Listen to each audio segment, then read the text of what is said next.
Hola hermanos, ¿cómo les va? Muy buenas noches a todos. En este día miércoles nos juntamos nuevamente para reflexionar juntos en la palabra del Señor, dando continuidad al estudio sobre el Espíritu Santo que comenzamos el miércoles pasado y también para tener un tiempo de intercesión ante el trono del Señor. Vamos a leer en la palabra del Señor en Efesios capítulo 5, verso número 18. Voy a leer en versión NBI. Dice así la palabra de Dios: no se emborrachen con vino, que lleva al desenfreno. Al contrario, sean llenos del Espíritu, y anímense unos a otros con salmos, himnos y cánticos espirituales. Canten y alaben al Señor con el corazón, dando siempre gracias a Dios, el Padre, por todo, en el nombre de nuestro Señor Jesucristo. Que Dios bendiga su palabra. Bueno, hemos visto en la clase pasada quién era el Espíritu Santo y por qué vino, ¿no? Y una de las cosas que decíamos como ministerio importante del Espíritu Santo es glorificar a Cristo. El Espíritu Santo es una persona, es la tercera persona de la Santa Trinidad que vive en nuestra vida a partir de que hemos aceptado a Cristo como nuestro Salvador personal. En esta noche vamos a reflexionar juntos sobre qué relación existe entre el cristiano y el Espíritu Santo. La próxima semana estaremos viendo por qué hay tan pocos cristianos llenos del Espíritu Santo. Luego, en cuarto lugar, veremos cómo puede un cristiano ser lleno del Espíritu Santo. En quinto lugar, cómo puede un cristiano saber que es lleno del Espíritu Santo y cuáles son los resultados de ser lleno del Espíritu. Y en último lugar, veremos cómo puede un cristiano mantenerse lleno del Espíritu Santo. Entonces, comencemos en esta noche rápidamente viendo qué relación existe entre el cristiano y el Espíritu Santo. Hemos leído un pasaje clave, importantísimo, sobre la obra del Espíritu Santo y lo que Dios espera que Él haga en cada una de nuestras vidas. Así que, iniciamos. ¿Qué hace el Espíritu Santo en la persona que recibe a Cristo como Salvador?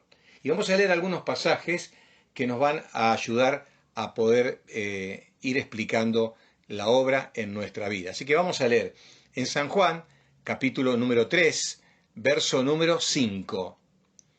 Dice en la versión Reina Valera, la versión que seguramente casi todos tienen, dice: respondió Jesús, de cierto te digo, que el que no naciere del agua y del Espíritu no puede entrar en el reino de Dios. Estas palabras fueron dichas por el Señor a Nicodemo, ¿se acuerda? Aquel religioso, aquel maestro de la ley, que vino a Jesús de noche a hacerle preguntas, y Jesús le habló sobre el nuevo nacimiento, y le dice que el Espíritu Santo debe obrar en nuestra vida, y le dice que el que no naciere del agua y del Espíritu, está hablando de que no naciere por obra de la palabra de Dios y del Espíritu, el Espíritu Santo, no puede entrar en el reino de Dios. Entonces, ¿qué es lo que hace el Espíritu Santo en nuestra vida en el día en que nosotros somos confrontados con la palabra del Señor, oímos el mensaje del Evangelio, somos compungidos por el Señor a arrepentirnos y a creer en Cristo como nuestro Salvador personal? ¿Qué sucede? Nacemos de nuevo. Esto es algo maravilloso. Primer nacimiento, nacimiento físico. Segundo nacimiento, nacimiento espiritual. Es decir, que a este hombre, Nicodemo, no le bastaba con ser un maestro de la ley, un teólogo de aquel entonces, no le bastaba sus rigurosas normas religiosas, las ofrendas, las obras de misericordia que podrían hacer, el conocer tanto del Antiguo Testamento. Necesitaba nacer de nuevo. ¿Por qué?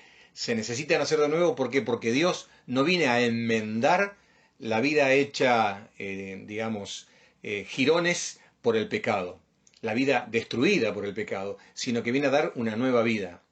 Por eso Jesús nos dice que Él vino para darnos una vida y una vida en abundancia. Acuérdense, el que tiene al Hijo tiene la vida, y cuando Él llega a nuestras vidas nos da justamente una nueva vida. Bueno, esa nueva vida, ese nuevo nacimiento, lo produce el Espíritu Santo. En segundo lugar, vamos a leer en Primera Corintios, capítulo número 3, verso número 16. Primera Corintios 3, 16 dice, ¿no sabéis que sois templo de Dios y que el Espíritu Santo mora en vosotros? ¿Qué hace el Espíritu Santo cuando creemos en Cristo?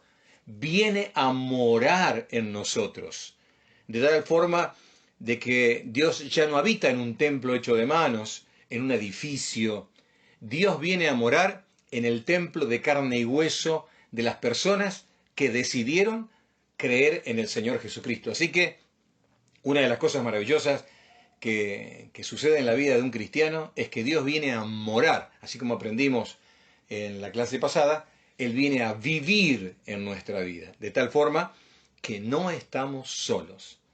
Y si hay algún hermano que por circunstancias de la etapa de la vida y todo lo demás se encuentra solo, sea un adulto, sea un joven, hermano, aferrate a esto maravilloso. El Señor, Dios Espíritu, está con vos, sos templo del Espíritu del Señor.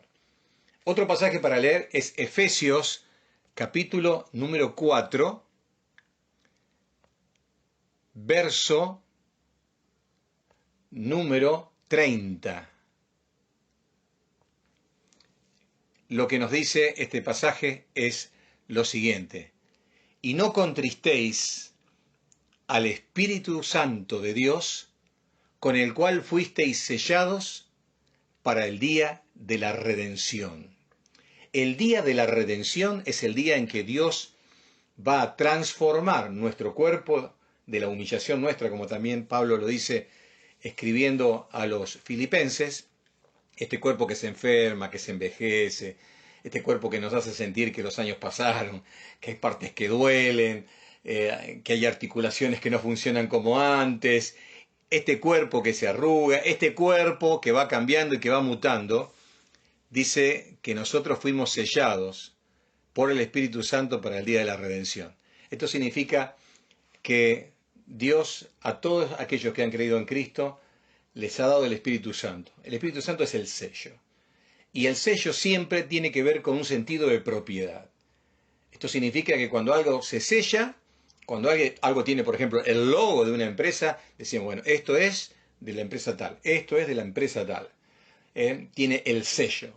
Bueno, el sello que está en nosotros, es el Espíritu Santo, que dice que nosotros, al ser sellados por el Espíritu, somos propiedad de Dios. Cuerpo, alma y espíritu son de Dios. Eso también Pablo lo dice en otro pasaje. Cuerpo, alma y espíritu son de Dios.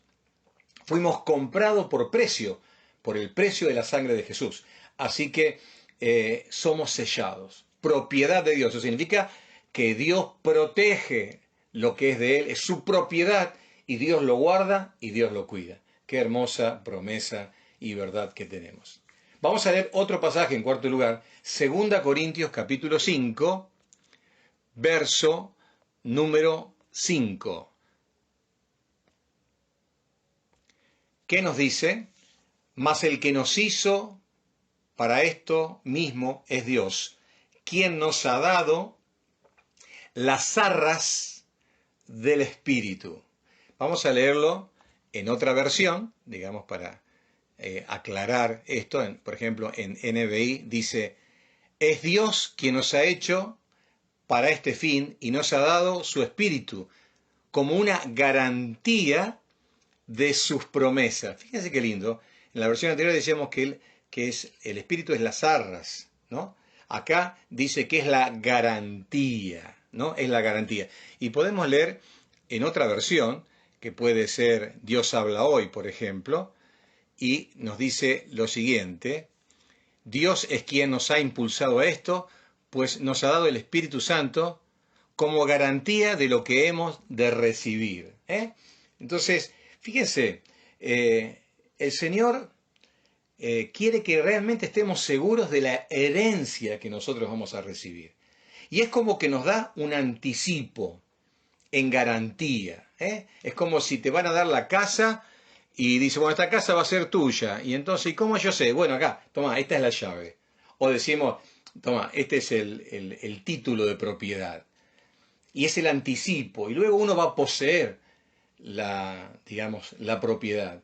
El Espíritu Santo es la zarra, es la garantía, es el anticipo eh, que me da la certeza de que vamos a ser poseedores, como dice la Escritura, coherederos con Cristo de las mansiones celestiales. Esto es realmente maravilloso. Entonces, el Espíritu de Dios es el anticipo del cielo.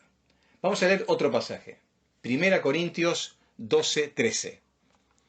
Este versículo es uno que siempre lo tengo como un referente importante porque dice lo siguiente: porque por un solo espíritu fuimos todos bautizados en un cuerpo, sean judíos o griegos, sean esclavos o libres, y a todos se nos dio a beber de un mismo espíritu. Vamos a leerlo en otra versión, vamos a ir a NBI de vuelta, la nueva versión internacional. Dice, todos fuimos bautizados por un solo espíritu para constituir un solo cuerpo, ya sean judíos o gentiles, esclavos o libres, a todos se nos dio a beber de un mismo espíritu. ¿Y qué significa que todos fuimos bautizados por un solo espíritu en el cuerpo de Cristo? Significa, usando un término mucho más sencillo, que fuimos sumergidos en el cuerpo de Cristo. Hágase de cuenta de que usted tiene el lavarropa lleno de agua, ¿no? Y hay un montón de prendas. Bueno, ¿qué es lo que hace? Usted bautizar, sería sumergir, coloca una prenda y la prenda es parte de todo lo que hay ahí adentro. Cuando yo soy un creyente en Cristo Jesús, el Espíritu de Dios, una de las cosas que hace es me sumerge en Cristo. Esto significa que me hace parte de Cristo. De tal forma que yo y Cristo somos una sola. Es como que, usemos otro ejemplo, es como cuando se hace un injerto, digamos, en un árbol de otra especie. Y entonces esa ramita que se injerta forma parte ahora de un nuevo árbol. Y ese árbol le dará todos los nutrientes, las vitaminas, todas las características que tiene y por supuesto lo hace partícipe de su vida. Cuando nos hemos convertido al Señor, por la obra del Espíritu Santo, fuimos unidos a Cristo. Por eso San Pablo podía decir, con Cristo estoy juntamente crucificado. Por eso San Pablo podía decir en Colosenses que Cristo está en nosotros. Entonces estamos unidos. Cristo está en nosotros, nosotros en Cristo. Hay una unidad que nos hace partícipes de todas las bendiciones que Cristo participa. ¿Vamos a estar en el cielo? ¿Por qué? Porque estamos unidos a Cristo. ¿Dónde está Cristo? En el cielo. ¿Dónde vamos a estar nosotros? Con Cristo. ¿Por qué? Porque hemos sido unidos por el Espíritu Santo. Fíjense, hemos sido sumergidos en Cristo. Ahora, luego de haber visto estas 5, digamos, obras que ha hecho el Espíritu Santo desde el momento que hemos creído en Cristo, vamos a ver otra cosa. Vamos a ver lo que hace el Espíritu Santo en la vida del cristiano, ¿no? Vamos a ver Romanos 8:16. Romanos 8:16. Vamos a leerlo como aparece en Reina Valera, esta versión que siempre usamos en la iglesia. Dice Romanos 8:16, el Espíritu mismo da testimonio a nuestro espíritu de que somos hijos de Dios. Vamos a leerlo en NBI para ver la diferencia, digamos la forma en que puede estar en mejores términos entendibles. El Espíritu mismo le asegura a nuestro espíritu que somos hijos de Dios. Fíjense, otra cosa que hace el Espíritu Santo con nosotros es dar testimonio, es decir, es como que nos dicen en forma interna. El Espíritu Santo es un espíritu, es Dios, espíritu. Y nosotros dentro de nuestro cuerpo tenemos un espíritu, que es quien nosotros somos.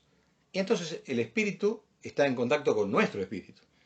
Y le dice a nuestro espíritu, vos, Daniel, sos un hijo de Dios. Y tengo un testimonio interno, como una voz interna, que me da la seguridad de que soy un hijo de Dios. Y esto es algo que debe ser la experiencia real de todo hijo de Dios. Una de las certezas, porque el Espíritu de Dios da testimonio a nuestro espíritu. Fíjense, en el mismo capítulo número 8, pero nos podemos ir al verso 26. Dice, asimismo, en nuestra debilidad el Espíritu acude a ayudarnos. No sabemos qué pedir, pero el Espíritu mismo intercede por nosotros con gemidos que no pueden expresarse con palabras. Esta es otra obra maravillosa que el Espíritu de Dios hace en nuestra vida. ¿Por qué? Porque nosotros somos débiles como hombres. Y a veces es como que hay cosas que no las sabemos hacer bien, no las podemos hacer de una forma acabada, completa, buena, excelente. Y Él, como dijimos el miércoles pasado, viene a nosotros para ayudarnos. ¿Y qué dice aquí la Escritura? Que nos viene a ayudar en nuestra debilidad.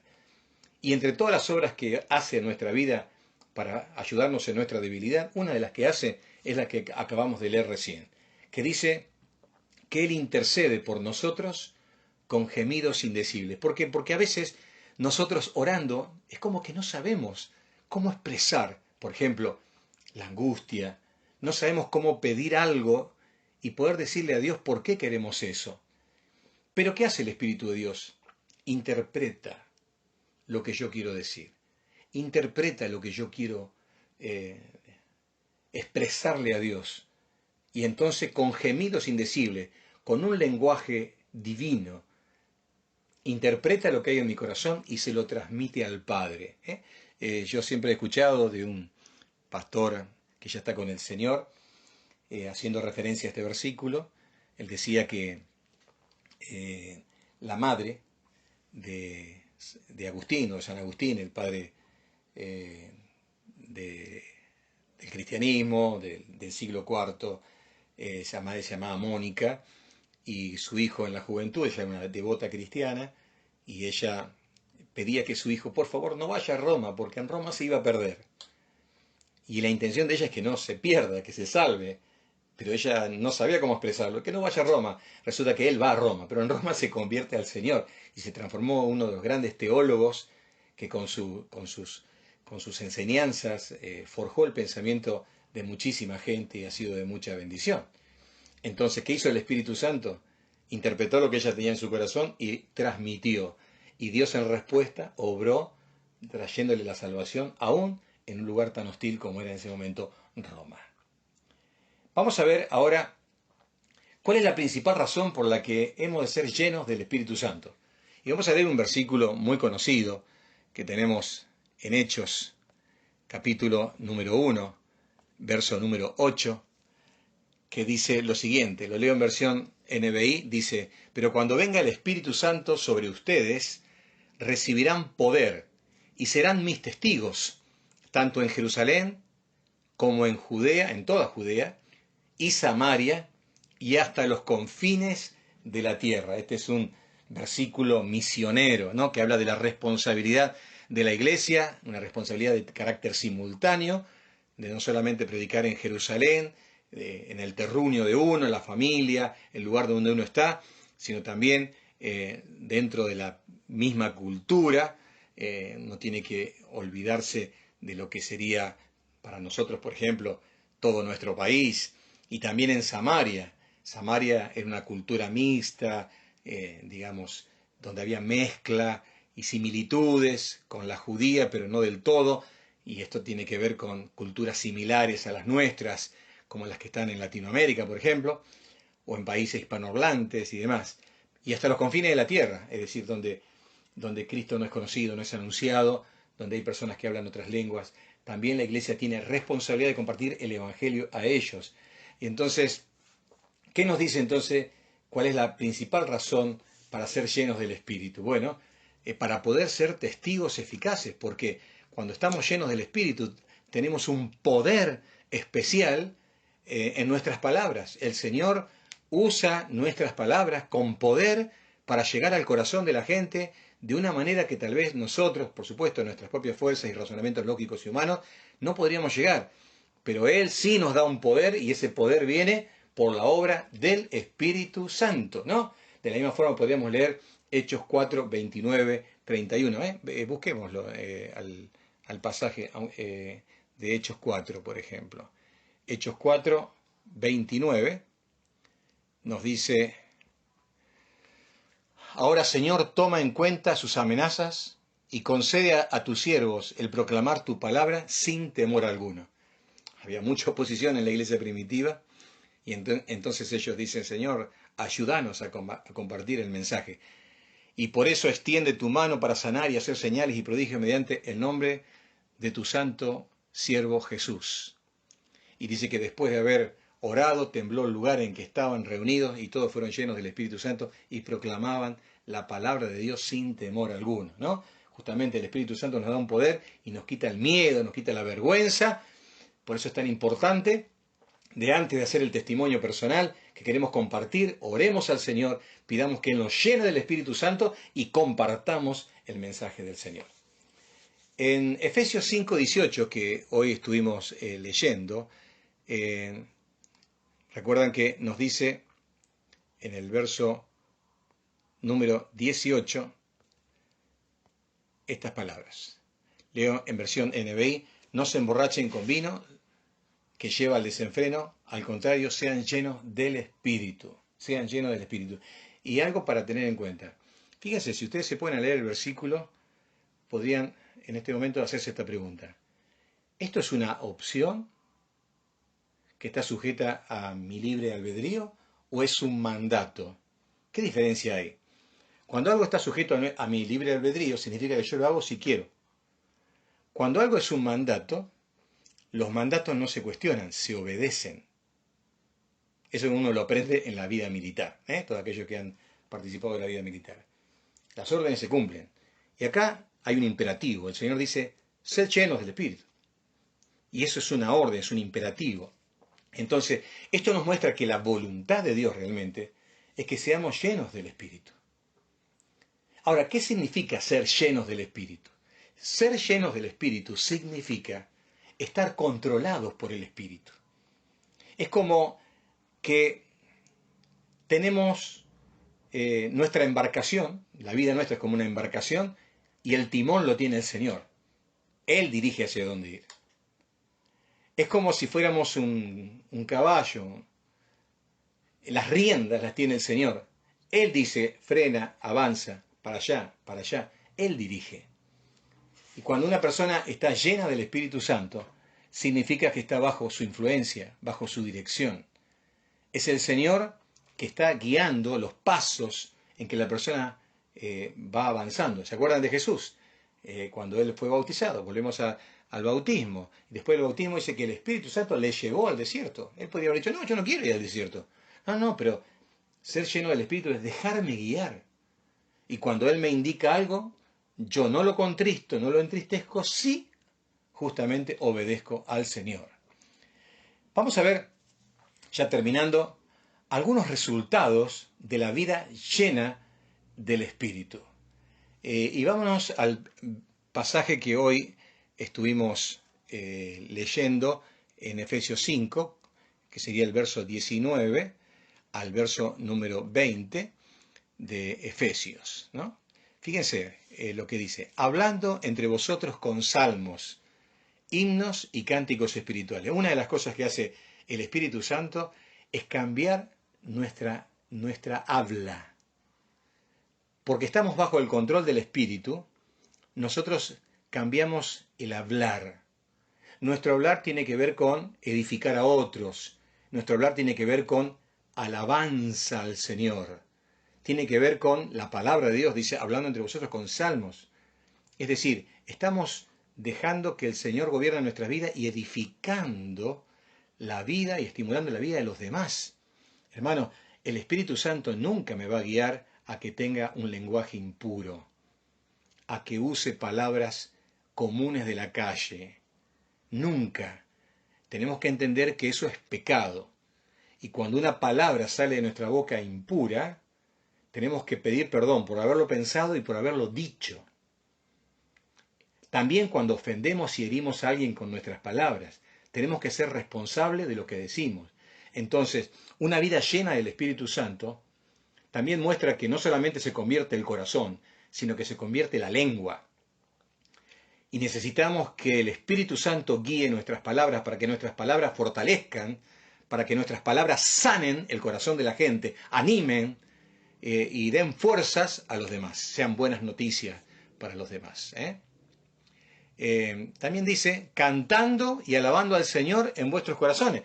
Otra cosa que hace el Espíritu Santo cuando está controlando nuestras vidas, genera un corazón lleno de gratitud al Señor y nos lleva a cantar, a alabar al Señor. Por eso decíamos, qué importante es que cada domingo nos preparemos y alabemos al Señor y estemos escuchando música cristiana antes de la reunión, porque tiene que haber en nosotros justamente la alabanza al Señor con todo nuestro corazón. El canto no es un relleno de la reunión, no es porque nos gusta cantar, es porque es la expresión y el vehículo que usamos para agradecer y alabar al Señor por todo lo que Él ha hecho y nos ha dado en nuestra vida. Y el verso 20 termina diciendo, dando siempre gracias por todo al Dios y Padre, en el nombre de nuestro Señor Jesucristo. Así que no solamente hablamos guiados por el Espíritu, cantamos guiados por el Espíritu, alabamos cantados por el Espíritu, guiados por el Espíritu, sino que también damos gracias al Señor guiados por el Espíritu. Estas son evidencias de alguien que está lleno del Espíritu de Dios. Así que es muy importante esto. Y si alguna persona no tiene el Espíritu de Cristo, ¿qué sucede? Si alguna persona no tiene el Espíritu Santo, nunca va a poder ser llena del Espíritu. Nunca va a poder ser un testigo de Cristo, ¿no? Y la persona que no tiene el Espíritu de Cristo está, digamos, en una situación que no es favorable para nada. Fíjense lo que dice Romanos capítulo 8, verso número 9. Mas vosotros no vivís según la carne, sino según el Espíritu, si es que el Espíritu de Dios mora en vosotros. Y si alguno no tiene el Espíritu de Cristo, no es de él. Vamos a leerlo en otra versión más simple, NBI. Dice, sin embargo ustedes no viven según la naturaleza pecaminosa, sino según el Espíritu, si es que el Espíritu de Dios vive en ustedes. Y si alguno no tiene el Espíritu de Cristo, no es de Cristo. Y quisiera dirigir estas palabras a alguna de las personas que me puede estar escuchando, que nunca recibió a Cristo como su Salvador personal, por lo tanto no tiene al Espíritu de Cristo, por lo tanto no es de Cristo. Yo te quiero invitar a que recibas a Cristo como tu Salvador personal, a que le pidas a Dios perdón por tus pecados y creas que Cristo es el regalo de Dios por medio del cual tu deuda queda saldada porque Cristo muere en la cruz por vos, resucita para mostrar que era Dios y te ofrece vida eterna a todo aquel que cree en Él.